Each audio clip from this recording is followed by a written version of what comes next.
টিপতে রেখেছে। এইসব জিনিস বানাও তাহলে কি হাত আঙুল চেটে খাওয়ার মতন হবে। তাহলে কটা দিচ্ছ? হ্যাঁ দুটোতে কি হবে? কি বললে তুমি জানো তো? বেশি খায় কালকে রাত্রে লুচি দেওয়া তোমার হাতের খাবার জানোই তো আমি। পায়েস দিই হ্যাঁ আইসগুলো একদম এত কি হয়ে গেছে মাম পায়েস দেবো তো একটা জায়গায় তো আর জায়গায় কি আবার জায়গা কি হ্যাঁ পনিরটা কি সুন্দর কালার হয়েছে, তা খেতে কত সুন্দর হবে বলো তো।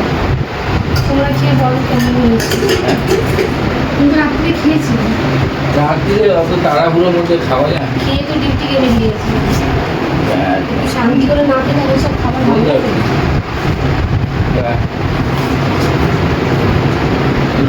এসব চারটে বললে